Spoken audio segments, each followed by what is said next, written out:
Good morning students. Math की class शुरू करते हैं अपने। आज तीसरा दिन है, वास्तविक संख्या चैप्टर चल रहा है अपना। तो आज अपने परिमेय और अपरिमेय संख्या के बारे में पढ़ेंगे। अपरिमेय संख्या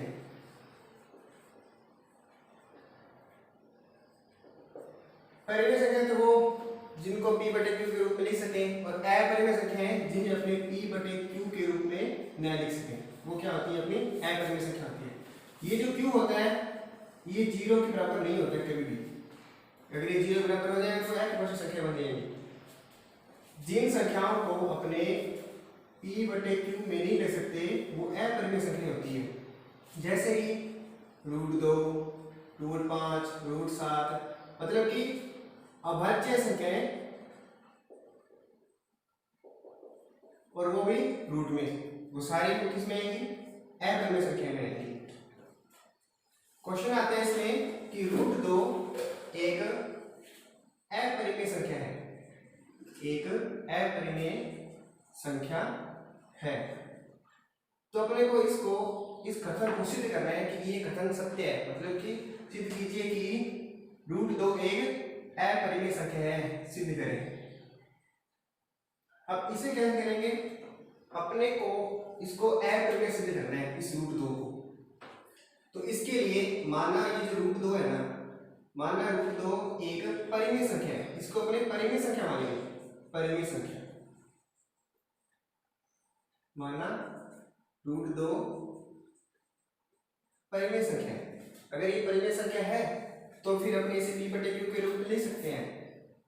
माना a, b दो ऐसे सह अभाज्य, मैं बताऊंगा आपको सहभाज्य क्या होता है।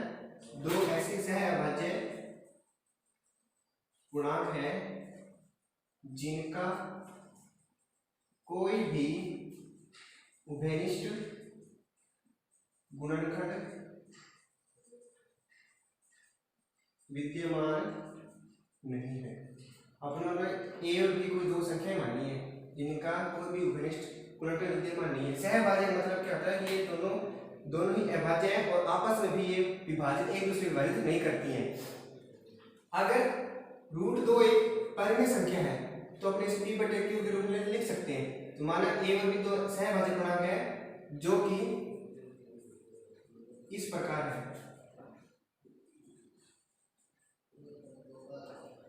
√2 बराबर a बटे b। √2 को अपने परिमेय मानना है, परिमेय माने तो इसे p बटे q के रूप में लिख सकते हैं। इसे मैंने a बटे b के रूप में लिख लिया। अब देखो यहाँ से a का मान क्या आएगा? a बराबर √2 इंटू में b, मतलब क्रॉस मल्टीप्लाई कर दिया अपने। वज्र गुणा करने पर a बराबर √2 इंटू में b, दोनों पक्षों में वर्ग कर दो। दोनों पक्षों में वर्ग करने पर, दोनों पक्षों में वर्ग करने पर, अब दोनों पक्षों में वर्ग करने पर ये हो जाएगा a² इक्वल टू b²। अब देखो a का वर्ग बराबर है 2 इंटू b² के, b के वर्ग के। अब इस चीज को देखो, आप इस चीज को ध्यान से समीकरण में नहीं करोगे, इस चीज को ध्यान से समझो। कोई ये जो b है ये एक a और b मतलब सह अभाज्य गुणांक है, एक अभाज्य गुणांक, इसका वर्ग किया। अब इसका मल्टीप्लाई 2 से किया है, 2 एक सम संख्या है, मतलब कि ये जो 2b² है इसमें अगर अपने 2 का भाग दें तो 2 से 2 कट जाएगा, बचेगा क्या? b²। मतलब कि 2b² जो है, 2b² ये 2 से विभाजित है, क्योंकि 2b² 2 से विभाजित है। क्यों है? क्योंकि इसकी मल्टीप्लाई में 2 है, 2 है, 2 से भाग करें तो कट जाएगा, b² अपने उत्तर आ जाएगा, पूरे भाग चला जाएगा तो ये 2 से विभाजित हो जाएगी। अब 2b² 2 से विभाजित है तो फिर ये जो a² है ये तो इसके बराबर ही है। समीकरण a² अपनी क्या है? a² बराबर 2b²। जब ये 2 से विभाजित है और a² इसके बराबर है तो ये a² भी 2 से विभाजित होगा। तो a² भी क्या होगा? 2 से विभाजित होएगा। अब देखो जब किसी संख्या का वर्ग 2 से विभाजित हो रहा है तो वो संख्या भी 2 से विभाजित होगी, क्योंकि a² 2 से विभाजित है।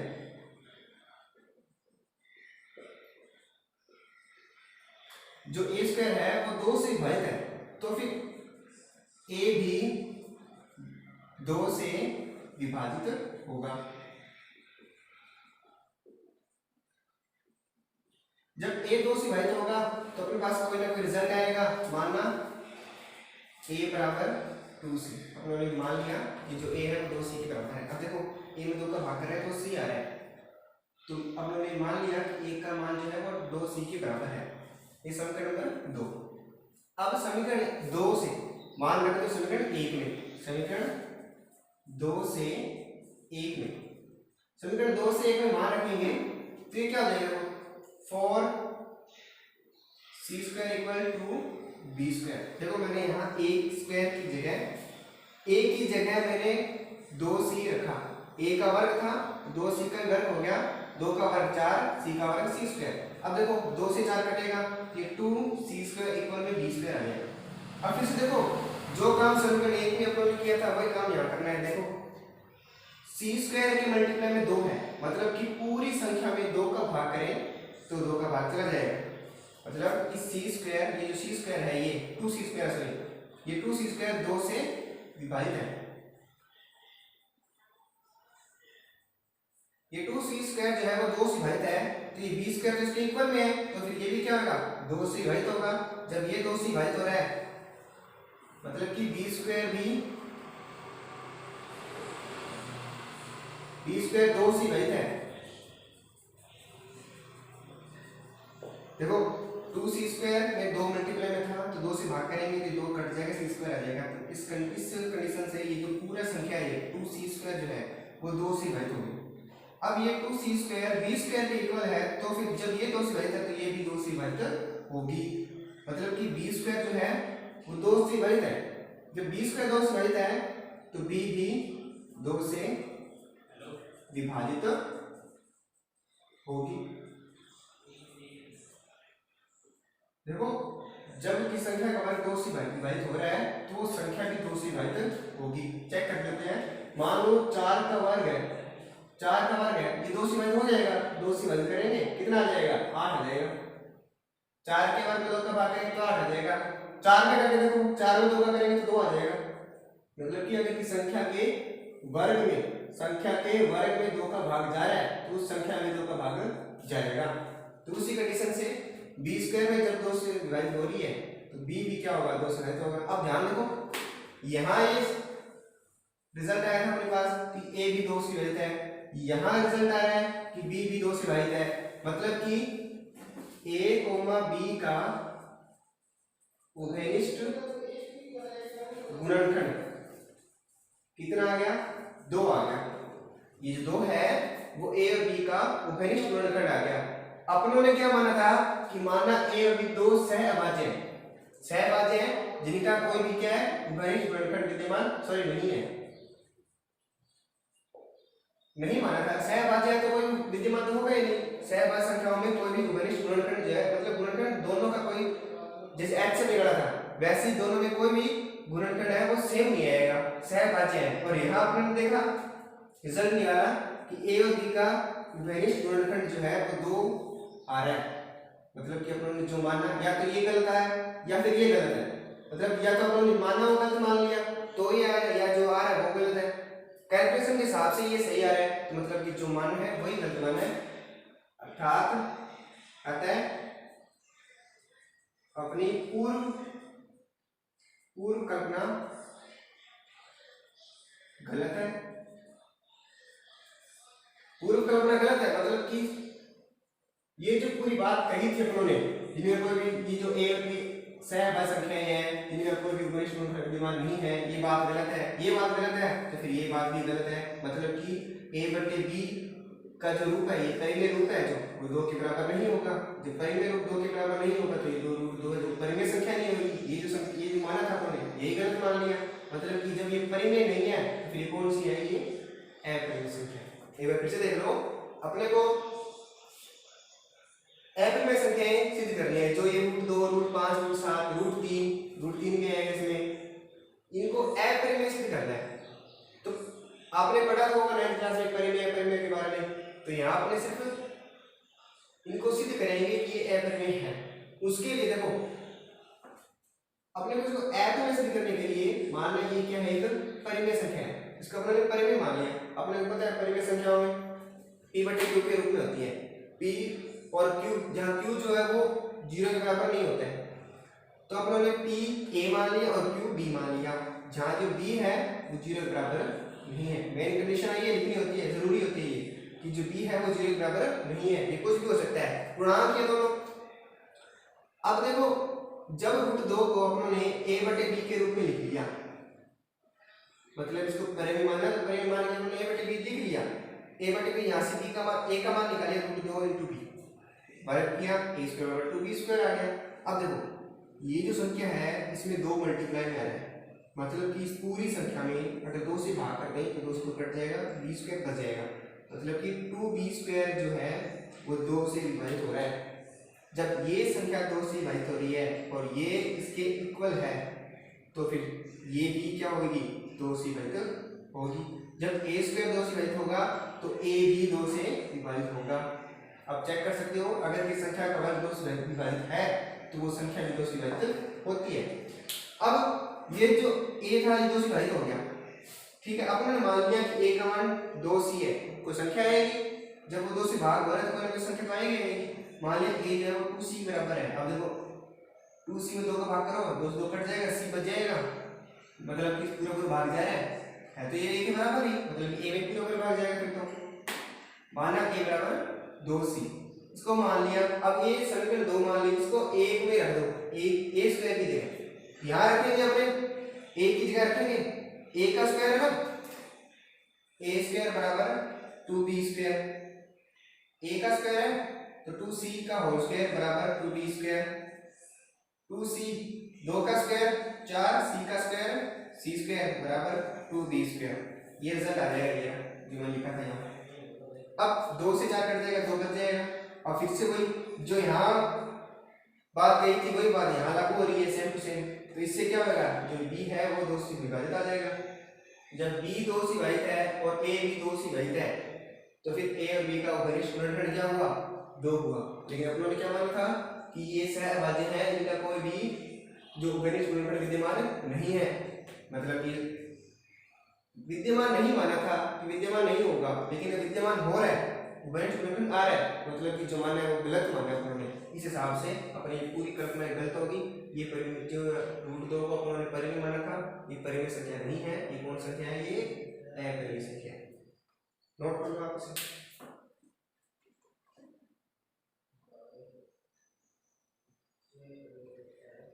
अब इसके जैसे ही 2 क्वेश्चन और है वो आप करके देख सकते हो। व्यवहार कौन कौन से हैं, इंपॉर्टेंट क्वेश्चन है, 2 ही मेन है, मेन 3 क्वेश्चन है, बार बार रिपीट होते रहते हैं ये क्वेश्चन। एक तो हो गया √2 वाला, एक होगा √3, एक होगा √5। ये 3 संख्याएं हैं, तीनों यहाँ पर मैं इनको आपको सिद्ध करने जैसे मैंने अभी करवाया था वैसे ही same to same as it is करना है। अब एक क्वेश्चन और आता है, सिद्ध करें कि 7 + √5, 7 + √5 एक अपरिमेय संख्या है।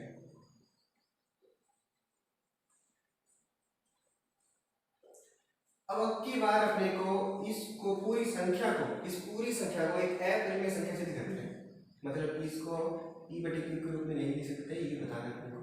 अब देखो इसका तो पता ही है अपने को, अपने यहाँ से सिद्ध कर लिया, जैसे ये क्या था वैसे ये कि ये जो है अकेली, ये अकेली एक अपरिमेय संख्या है, जो √5 है वो क्या है, एक अपरिमेय संख्या है।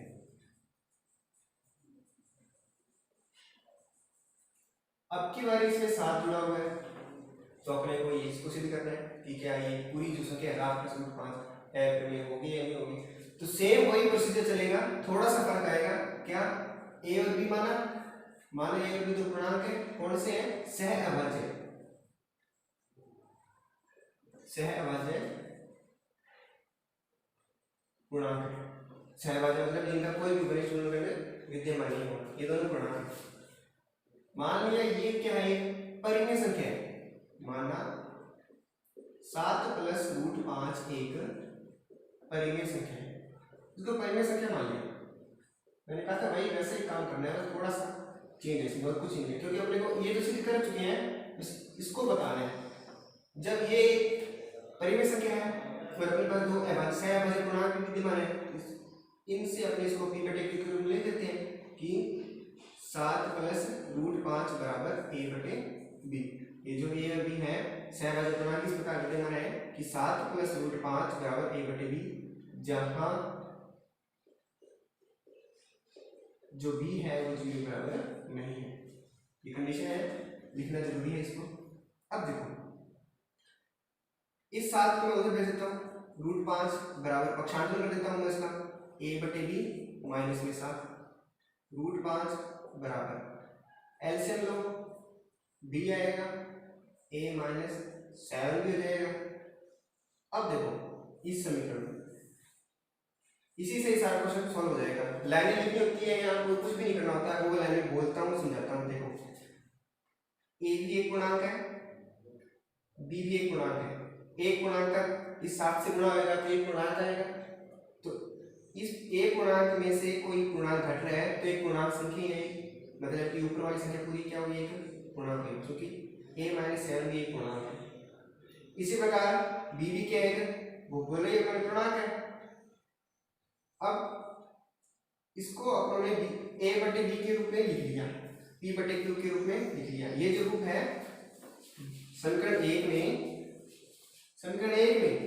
a minus 7b upon b, ये जो है ये एक p बटे q का रूप है। कौन सा रूप है, p बटे q का रूप है।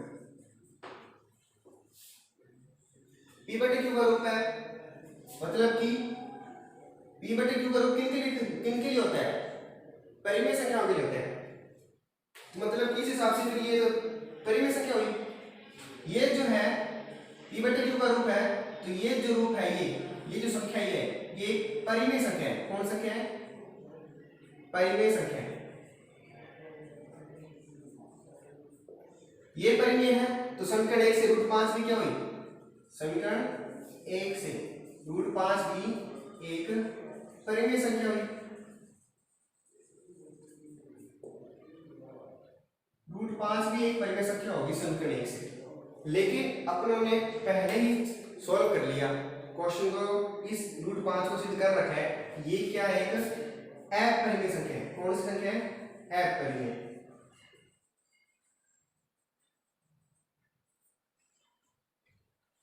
इसको अपनों ने पहले ही सिद्ध कर रखा है कि ये अपरिमेय संख्या है, लेकिन समीकरण 1 के हिसाब से ये परिमेय आ रही है, मतलब कि विरोधाभास हो रहा है समीकरण 1 से और अपने पूर्व कल्पना में विरोधाभास हो रहा है। इस हिसाब से अतः ये जो 7 प्लस रूट 5 है, मतलब अपनी कल्पना जो ये की थी कि ये एक परिमेय संख्या है, ये विरोधाभास हो रहा है इस कंडीशन से और इस कंडीशन से। देखो ये एक p बटे q का रूप है, रूट 5 एक अपरिमेय संख्या है। ये तो कहता है कि परिमेय संख्या है और ये वाली संख्या तो अपने पहले ही सिद्ध कर ली है अपरिमेय है, तो कंट्राडिक्शन हो रहा है, विरोधाभास हो रहा है। इस कंडीशन में जो अपने माना था कि ये जो 7 प्लस रूट 5 परिमेय है, तो ये परिमेय नहीं होगी, क्या होगी फिर ये अपरिमेय संख्या होगी। अतः 7 प्लस रूट 5 एक अपरिमेय संख्या है।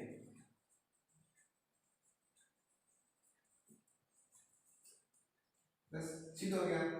जब भी क्वेश्चन आपसे सिद्ध करना हो तो लास्ट में HP जरूर लिखना होता है, हेंस प्रूफ। HP ना लिखना चाहो तो इति सिद्धम। जिन भी क्वेश्चन में अपने कोई भी चीज सिद्ध करनी हो उन क्वेश्चन में लास्ट में ये लिखना जरूरी होता है, कंपल्सरी होता है। अब आप इसको एक बार देख लो, मैं एक दो क्वेश्चन और लिख देता हूँ, वो कर लेना आप।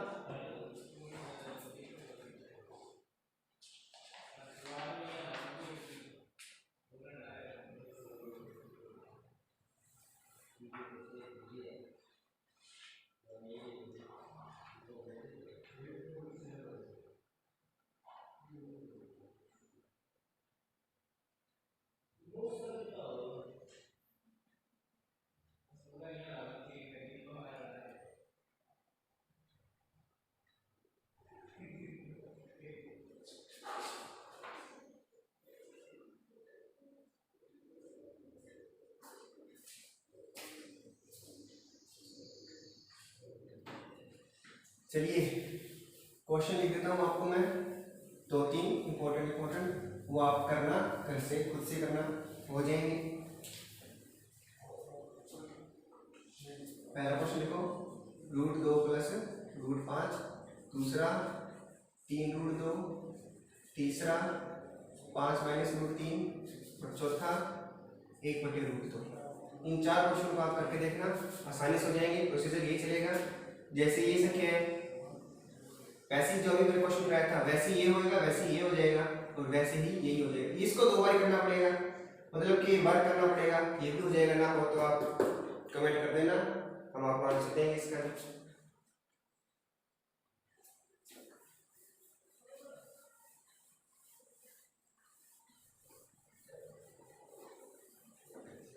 बढ़ते हैं आगे चैप्टर में, परिमेय संख्याओं का दशमलव प्रसार। अगला टॉपिक है अपना परिमेय संख्याओं का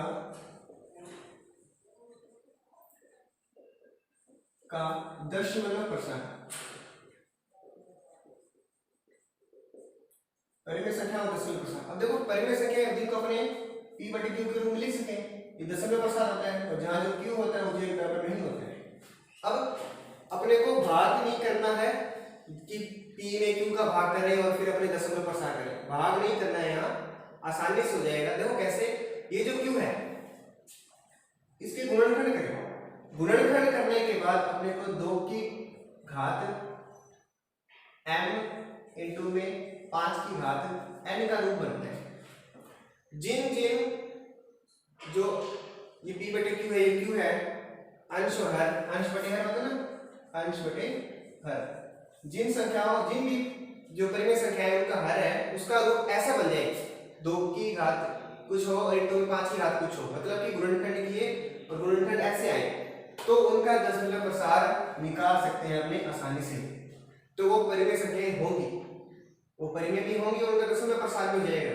लेकिन अगर इनके अलावा कोई भी एक्स्ट्रा गुणनखंड आता है, देखो जरूरी नहीं है कि दोनों भी गुणनखंड में हो, अकेला 2 है तो भी हो जाएगा, अकेला 5 है तो भी हो जाएगा, 2 और 5 दोनों हैं तो भी हो जाएगा।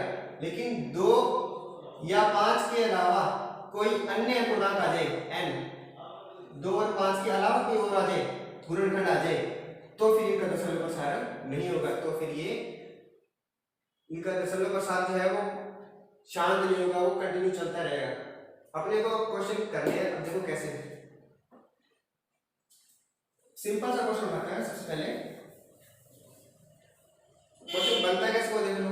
पहला क्वेश्चन है कि 17/8 का दशमलव प्रसार कीजिए।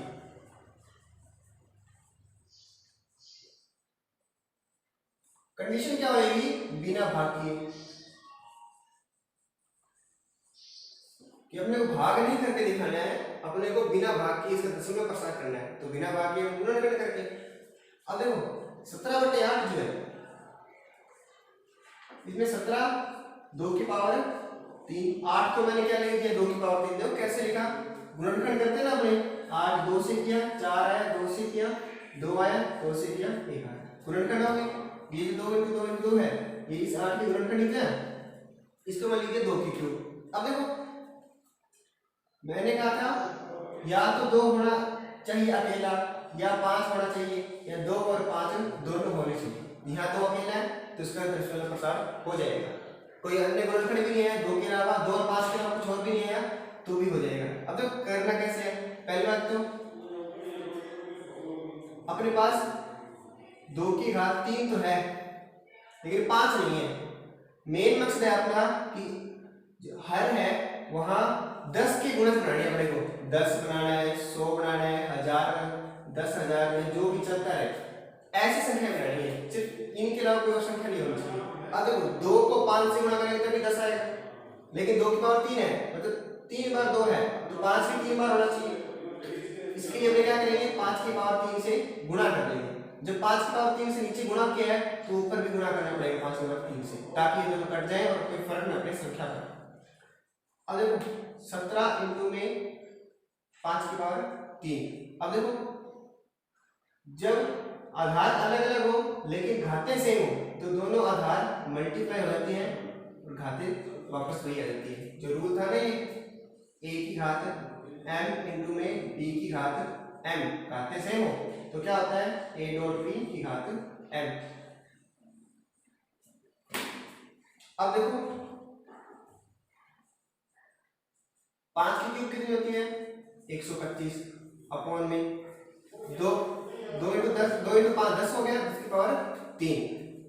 इसको मल्टीप्लाई करो 17 इंटू 125 अपॉन में कितना हो गया 1000। 10 की पावर 3 1000 होता है। अब आपका काम है इनका मल्टीप्लाई करना और फिर उसमें 1000 से भाग करना। इस प्रोसेस से ही अपने को दशमलव प्रसार करना है। अब देखो गुणा करके 1000 से भाग करो 3 संख्या पर पॉइंट लग जाएगा। पॉइंट जैसे मान लो कोई संख्या है 25 26 7 ये कोई संख्या है इसमें जब आप 1000 का भाग करोगे 3 जीरो है पीछे से 3 जीरो काउंट 3 संख्या काउंट करो 7 6 2 यहाँ पॉइंट लग जाएगा 5 2 ये उत्तर आ जाएगा। वैसे यहाँ करना अपने को सेम आपको करना है ये गुणा उसके बाद 1000 से भाग करना है। और क्वेश्चन करते हैं आगे अपने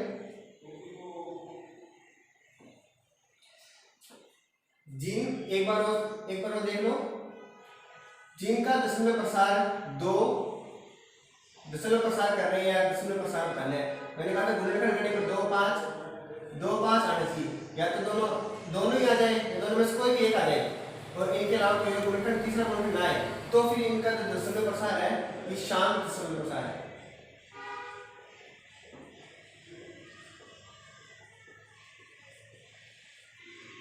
ये आप 9 पढ़ा भी होगा।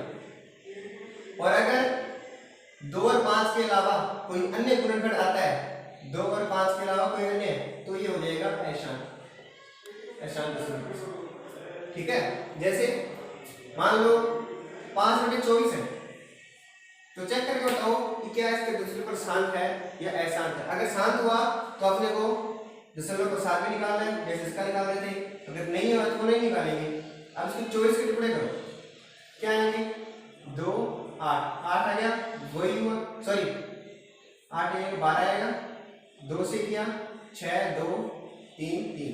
मैंने कहा था देखो 2 की पावर 3 आ रही है इनटू में 3 भी आ रहा है ये जो 3 है ये भी आ रहा है 24 बराबर 2 की पावर 3 है तो अपने 5 की पावर 3 से मल्टीप्लाई करके इसको 10 बना लेंगे लेकिन ये पड़ा रहेगा तभी इसका दशमलव प्रसार ऐसा है शांत नहीं है।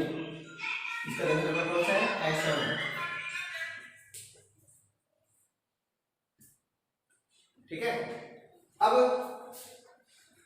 इसको आप नोट कर लो इस क्वेश्चन को। और एक क्वेश्चन हो रहा है 125/41441 इस क्वेश्चन को करना सेम क्वेश्चन है सेम प्रोसेस मल्टीप्लाई करना और कुछ भी नहीं करना।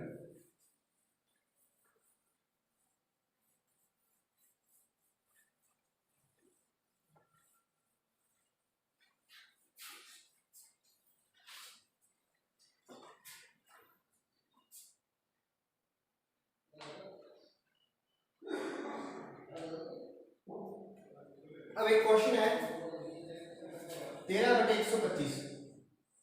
क्वेश्चन क्या है कि बिना दशमलव प्रसार के हमने दशमलव प्रसार नहीं करना और इसको ये बताना है कि क्या इसका दशमलव प्रसार शांत है या अशांत। अपने बताना है शांत या अशांत।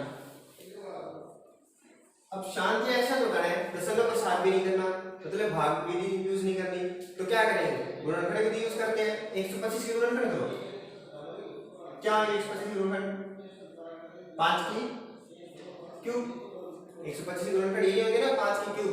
अब देखो अगर मैं 2 की पावर 0 से मल्टीप्लाई कर दूं 2 की पावर 0 से मल्टीप्लाई कर दूं तो क्या कोई फर्क पड़ेगा नहीं पड़ेगा। क्यों क्योंकि किसी भी संख्या की पावर अगर 0 है घात 0 है तो उसका मान 1 होता है। अब 1 को किसी से मल्टीप्लाई करो कोई फर्क नहीं पड़ेगा 125 एकम 125 ही आ जाएगा। वैसे ही अब देखो 125 को मैंने लिख दिया 5 की पावर 3 इंटू में 2 की पावर 0 चूंकि 13/125 में हर 125 का रूप 5 की पावर 3 इंटू में 2 की पावर 0 ये 5 की पावर m इंटू में 2 की पावर n के समान है। अतः 13/125 का दशमलव प्रसार शांत है। समय प्रसार क्या है? शांत है। ठीक है, क्वेश्चन बिल्कुल इजी सा है, सिर्फ अपने को इनके गुणनखंड ही करने हैं और कुछ भी नहीं करना। जैसे क्वेश्चन क्या है, अब इसका चेक करके देखो 126, इसका दशमलव से शांत है क्या? शांत। इसके 126 गुणनखंड करते हैं 126 के 2 से किया 63 आ गया। देखो 2 से 2 ही गया, 3 से किया 21 आ गया, 3 से किया 7 आ गया, 7 से किया 1 आ गया, 2 से किया 63 आ गया, 3 से किया 21 आ गया, फिर से 3 से किया 27 आ गया, फिर 7 से किया फिर 1 आ गया। देखो 126 के क्या गुणनखंड बने? 2 इंटू में 3 की स्क्वायर इंटू में 7। क्या ये रूप 2 की पावर m इंटू में 5 की पावर n के जैसा है? देखो पावर ये आगे पीछे लिख दो, कोई फर्क नहीं पड़ता, क्योंकि दोनों m और n अलग अलग लिख रहे हैं अपने, अलग अलग दिए। ठीक है, हो सकता है सेम हो सकता है अलग अलग, उससे कोई फर्क नहीं पड़ता, रूप ऐसा होना चाहिए। क्या ये इसका जैसे रूप है? नहीं है, तो इसका दशमलव प्रसार शांत नहीं होगा, तो कैसा होगा? अशांत होगा। ठीक है, काम इतना सही है कि अपने को हर के गुणनखंड करने हैं। अगर उनका गुणनखंड का रूप 2 की पावर m इंटू में 5 की पावर n के जैसा बनता है तो उनका प्रसार शांत होगा। पूरी परिमेय संख्या जो वो शांत दशमलव प्रसार की होगी, अन्यथा नहीं होगी। यहाँ m और n बराबर हो भी सकते हैं और नहीं भी हो सकते हैं। ये जो m और n है बराबर हो भी सकते हैं और नहीं भी हो सकते हैं, कोई जरूरी नहीं है कि दोनों बराबर ही होंगे। m का मान 0 भी हो सकता है, n का भी 0 हो सकता है, कुछ भी हो सकता है। लेकिन मैं फिर से कह रहा हूं, गुणनखंड करने में 2 या 5 दोनों में से कोई एक कंपलसरी है। दोनों आए गुणनखंड के रूप में तो भी तो फिर क्वेश्चन हो ही रहा है, लेकिन दोनों में से कोई एक भी आ रहा है तो भी वो इसका रूप होगा। बस कंडीशन ये है कि 2 और 5 के अलावा कोई तीसरा गुणनखंड नहीं होना चाहिए। 2 और 5 के अलावा कोई तीसरा गुणनखंड नहीं होना चाहिए, तो ही होगा, वरना नहीं होगा। तो आपका जो ये चैप्टर था, चैप्टर नंबर 2 इस टॉपिक से कंप्लीट हो गया। अब अगला चैप्टर है 3 नंबर चैप्टर बहुपद, वो शुरू करेंगे अपने कल नेक्स्ट क्लास में। ठीक है, आप इतना पढ़ना अच्छे से और इसको प्रैक्टिस करना।